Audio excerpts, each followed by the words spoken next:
Pro boxing fans here with Lyon Woodstock. We're here in Leeds ahead of your fight with Zelfa Barrett at the Leeds Arena on Saturday night. Yes. I want to start by asking you your thoughts on a quote. Okay. And that quote is, "I'll stroke that warrior and ignite that flame." What does that mean to you? That's the first time I ever met Hodge, my coach, Popovich. Yeah, man. That was a very long time ago. I had dreadlocks back then. They was like down here, past my bum. Like, they was proper long, yeah.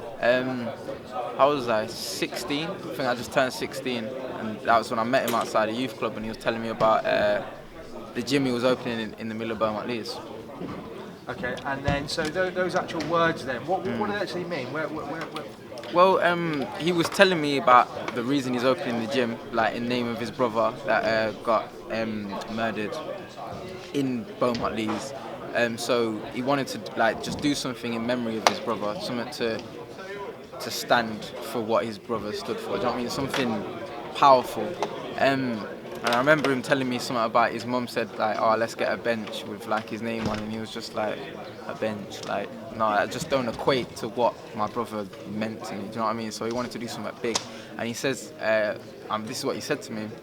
He's like, "I know there's a world champion in Beaumont Leeds," and he says, "I want to find that person." And he said to me, "If there is a warrior inside you," he said, "I will stroke that warrior and ignite the flame inside you." And I remember just looking up to him, like, because I was smaller than him then.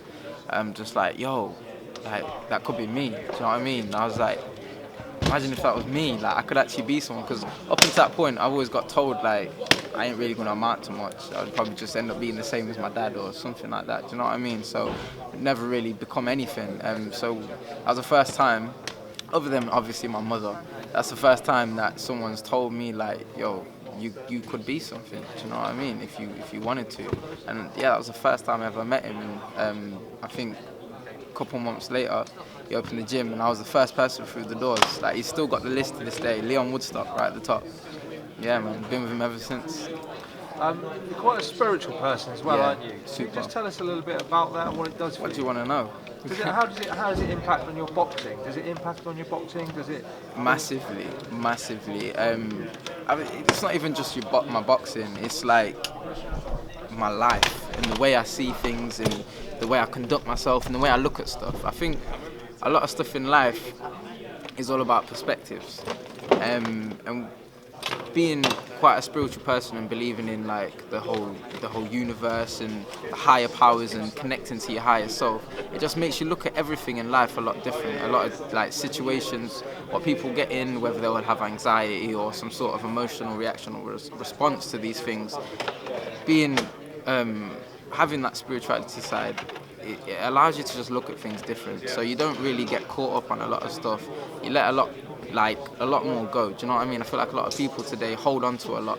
We live in a generation of fear, so people are scared to really say how they feel or what they really think, and by doing so, putting out a completely different persona to who they actually truly are. Do you know what I mean? So like, you ever had a time where you've had like an instant thought in your head to say or do something, but then thought, oh no, that they might think it's stupid, or I don't know how that would get received. Do you know what I mean? But that's the true you. But then you will change it and not do it and say something else, and that's not the real you. Do you get what I'm saying? So yeah, it allows me to be the true Lyon Woodstock, and that's my ultimate goal in life, is to be the best version of myself. Who is Lyon Woodstock? I'm still looking for him. I'm still finding him myself. Every single day I'm becoming a more pure version of Lyon Woodstock. So it's a beautiful journey to be on. Like, every day that's why, like, if you even look at my Instagram, like, I'm always consistently changing, whether it be my hair or something on my face or the way I dress or even the way I fight. Like, I'm always changing. I don't want to ever be the same person from one week to the next, because I'm always growing. If I'm staying still, that means I'm not moving. Do you know what I'm saying? So I can't be like that. If you're not growing, you're dead. Do you know what I mean? Anything that's not growing is dead. So, and I'm not dead. I want to be alive. A lot of people don't live in the moment. A lot of people don't be present. And I tell a lot of people to practice being present, practice being here. Like, right now, I can feel myself sitting on this chair. I can feel the chair. Do you know what I mean? I'm here. I can feel the air that I'm breathing in. I'm being present. I'm being right here, right now. Not having my mind wander elsewhere, or not really be connecting with where I am or who I am. Do you know what I'm saying? So it helps me loads, especially with boxing and just life in general. No, that's really interesting. Is there anything sort of specifically you can say? I mean, you just talked about being in the moment, which I think is really important. Yeah. As you said, it helps with anxiety and stuff like that. Exactly. Is there anything other sort of specific that helps you with your boxing, with your sort of spirituality and the way that you sort of? Because you said you always like to grow and develop. So do you sort of, are you growing and developing your style as well? Yeah. Or? Well, to be honest, I do a lot of meditation, a lot. And meditation comes in so many different forms. I don't sit there with my legs crossed and my hands going, do you know what I mean? There's so many different ways to meditate. The definition of meditation really is just where you be present in your mind. Do you get what I'm saying? You feel your consciousness. You feel that you are here and you are you. And whatever thoughts come into your head, it's not that you're not trying to make your mind blank. There's no such thing. You can't do that. These thoughts that come, you let them come. And you observe them. Do you know what I mean? A lot of times people just, they have a thought and they carry on with themselves. You observe it. Do you know what I mean? You be present. And I'd say that's a big thing for me. Like, the meditation helps loads. It really relaxes you and gives you a proper perspective on life. It makes you see things for what they really are. It makes you see people for what they really are. That's why I'm always on my own. I'm classed as a loner, but I love it. I prefer to be that way. If I'm not at the gym, I'm at home educating myself. Do you know what I mean? I have a reading. Have you always been that way? I've always been this way, like, kind of been in that way inclined. Do you get what I'm saying? But as I've got older, I've delved into it a lot deeper and found myself a lot more. So everyone's different. Different things work for different people, and it works for me, and it makes a lot of sense, especially with how the world works and the universe and energy and vibrations and aura. Like, when I came in here, I could literally feel and pick up of everyone's vibrational energy or aura, and I can feel what they're feeling. Do you get what I'm saying? So I know what they're thinking in regards to Jack Bates and Zelfa, Lyndon. I can feel their aura energy. I know what's going on. They don't have to tell me. I read body language very, very well. When I walk into a room, that's the first thing I'm looking at. I'm looking at how someone's sitting, how their legs are crossed, if their arms are crossed, if their legs doing this, if they're fidgeting unnecessarily. Like, I clock everything. Do you know what I mean? I'm a very switched on person. And the thing is, I'm only just now starting to bring it into my boxing because I've had quite a rough upbringing, so I've always been very emotional. So I've always fought with a lot of emotion. Do you know what I mean? But like I said, as I got older, I've learned, like, you don't have to be that way. You can bring in a whole different aspect. And now I'm going to start bringing my mentality, my spirituality, everything into the ring, and you'll start seeing it. Speaking about bringing it into the ring, Zelfa Barrett on Yes. Saturday night, there seems to be a lot of respect between you two. One thing you've both got in common is that you both have suffered that solitary loss. Yeah. What did that loss do to you? Did it change you? Did it change the way you approach boxing? Did it change your mentality? 100%. I'm still to see Archie to this day, and the day that I do, like, I'm gonna give him a massive hug and thank him, because that is the best thing that's ever happened to me my whole entire life. From the day that I was born to sitting right here in front of you, 25 years of age, it is the best thing that's happened, because without that, the Leon that sits in front of you would not exist. It'd be a lesser version. And when you're in the moment and at the time, you don't think that. You think like you are the best you. You think you know who you are, but you don't. You really don't. And once you get to that realization and understand that, moving forward, you have to know that you are not perfect. And it's all right to not be perfect. And it's all right to not be okay. You know what I'm saying? So it gave me a massive realization with that. So when that happened, I cut off a lot of negativity out of my life. I changed a lot of habits that I had, things that I thought that didn't really even matter, but they do, because it's all about the little things. You know what I'm saying? And even the transition from British level to European level to world level, it's all small things.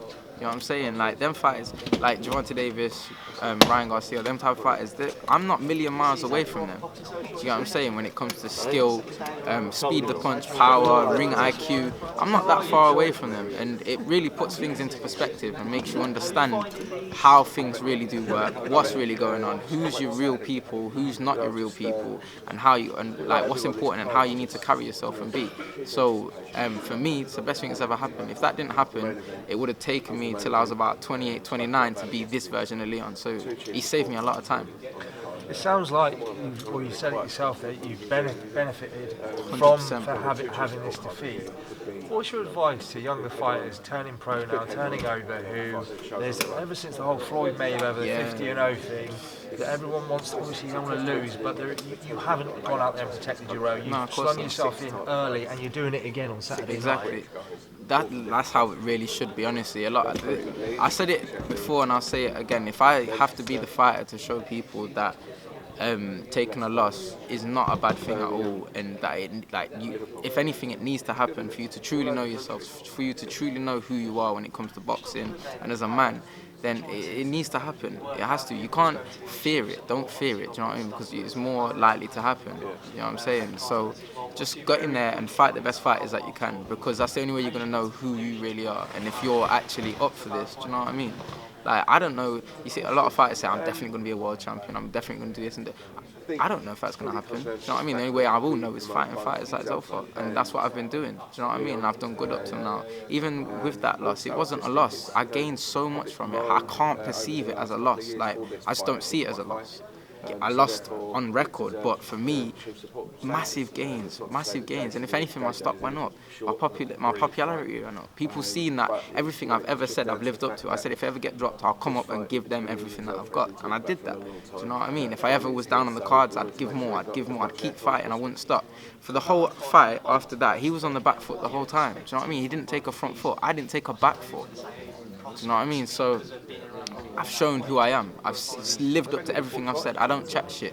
I don't sit on the fence about anything. I just say it straight as it is. I don't really sit on the fence. Do you know what I mean? Just finally, you said you're a straight talker, a straight shooter. Tell us what you think is going to happen on Saturday, and what do you think the difference is going to be between yourself and Barrett, and why you think you're going to get the win on the record this time round? I don't think anything. I'm just ready for whatever happens. I'm going to take the occasion as it is, because as I've said before, everything's already written. There's nothing I can do to change what's going to happen. It's already been placed down. It's already been written. So I'm just got to play out the story now. Lyon Woodstock, thanks for that very interesting and candid insight into you as a person, also in boxing as well. We really appreciate that, and good luck on Saturday night. Thank you, man. I really enjoyed that.